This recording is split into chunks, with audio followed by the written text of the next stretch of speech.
साहब आज सुबह चाइना से वापस आए जी, उनसे मेरी बात भी होगी, इस पे ब्रीफिंग भी मुकम्मल हो चुकी है। देखिए जो फ्यूल कॉस्ट एडजस्टमेंट है, कल ही नेपरा ने इस पे 86 पैसे की कमी की है बिजली सार्फिन के लिए पूरे मुल्क में। और ये फ्यूल कॉस्ट एडजस्टमेंट जो है हर चंद माह के बाद की जाती है।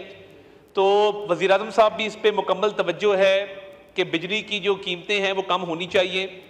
उस पर वफाकी हुकूमत ने 50 अरब रुपए की खतीर लागत से एक सब्सिडी दी थी 1 यूनिट से लेके 200 यूनिट के कंज्यूमर्स को जुलाई, अगस्त और सितंबर के महीने तक। इस महीने जो बिल आएगा उसमें भी वो सब्सिडी फैक्टर इन की गई है। पंजाब की जो प्रोविंशियल गवर्नमेंट है उन्होंने भी 45 अरब रुपए की सब्सिडी दी 200 से लेके 500 तक यूनिट के कंज्यूमर्स को। हर साल जो फेडरल गवर्नमेंट सब्सिडी देती है 300 यूनिट तक, वो 276 अरब रुपए की सब्सिडी है। और जो कि इलेक्ट्रिक को सब्सिडी जाती है वो 174 अरब रुपए की सब्सिडी है। तो देखिए जहां पे ये सब्सिडीज ऑलरेडी दी जाती हैं लाइफलाइन कंज्यूमर्स को, नॉन लाइफलाइन कंज्यूमर्स को, और एनुअली दी जाती हैं, इस दफा सार्फिन की मुश्किलात को देखते हुए, भांपते हुए ज्यादा सब्सिडी दी गई। और इन मौसम गर्मा के 3 जो माह हैं उनके लिए ज्यादा दी गई over and above the existing subsidy. तो फ्यूल कॉस्ट एडजस्टमेंट भी की जा रही है। कल भी बिजली सस्ती हुई है।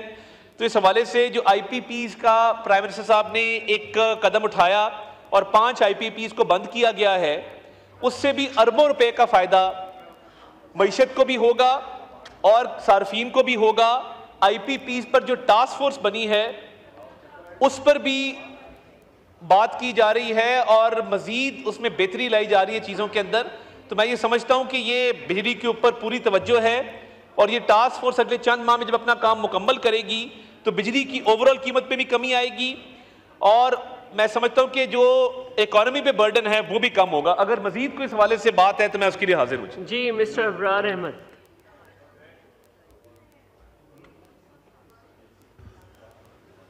शुक्रिया जनाब चेयरमैन। मिनिस्टर साहब ने बड़े तफसील से ब्रीफ किया है। ये बिल्कुल जो सब्सिडी दी जा रही है, जिसमें हमारे सामने जो बात बलूचिस्तान की भी हुई थी, मुख्तलिफ के दूसरे शहरों में भी सब्सिडी दी गई, और जो सोलर पे बहुत सारे ट्यूबवेल को किया जा रहा है, ज़िम्मेदार से ये जो बिजली चोरी का जो एक सिस्टम था पुराना, उसे ख़त्म करने की कोशिश की जा रही है। हम ये चाहते हैं कि जब तक ये पब्लिक के अंदर रिलीफ नहीं होगा, आवाम जो 200 यूनिट 300 यूनिट से जो अपने घरों का गुजारा करते हैं उनको रिलीफ मिलेगा तो आवाम खुश होगी। और अगर हम ये सब्सिडी बिल्कुल दी जा रही है और उसमें बहुत बड़ा हुकूमत का या प्राइम मिनिस्टर साहब का है, हम उसे अप्रिशिएट करते हैं, लेकिन जो बिल के अंदर फ्यूल एडजस्टमेंट या इस तरह की चीज़ें इन्हें वाज़िया क्लियर किया जाए ताकि आवाम को समझ आ सके। मेरा इतना सवाल था, उन्होंने जवाब दिया। ठीक है, इसको रिप्लाई करेंगे बट ब्रीफ एक ना सिर्फ क्वार्टरली एडजस्टमेंट्स की जाती हैं, फ्यूल कॉस्ट एडजस्टमेंट्स भी की जाती हैं, सब्सिडीज को भी फैक्टर इन किया जाता है।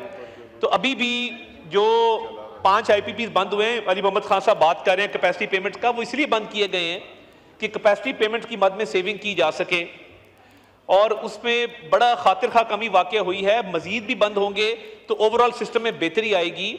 और जो एक चीखो पुकार थी और एक गमो गुस्सा पाया जाता था मई और जून के महीने के अंदर, जुलाई से सितंबर तक सब्सिडी देने से, फ्यूल कॉस्ट एडजस्टमेंट से, 5 IPPs के बंद होने से बहुत फर्क पड़ा है और वो अल्टीमेट कंज्यूमर तक उसका फायदा पहुंचा है। और बिजली के बिल फेडरल गवर्नमेंट ने भी अदा किए हैं, सूबाई हुकूमत ने भी अदा किए हैं, काश के बाकी सूबाई हुकूमतों ने भी इसमें हिस्सा डाला होता। जहां पे हम डेवलपमेंट फंड्स देते हैं अरबों रुपए के, काश उस पर कट लगा लिया होता, किसी और मद में कट लगा लिया होता और बाकी सूबों ने भी सब्सिडी दी होती 200 से 500 कंज्यूमर्स को, तो हमारा जो अवाम है उनका मजीद बेहतरी आती, उनको एक फ़ायदा होता है इस चीज़ का। तो इस पर पूरी तवज्जो है, टास्क फोर्स भी काम कर रही है, मिनिस्ट्री भी काम कर रही है और कोशिश होगी कि ये मसाइल जो हैं बहुत जल्द हल कर लिए जाएँ। मलिक शाकिर बशीर अवान।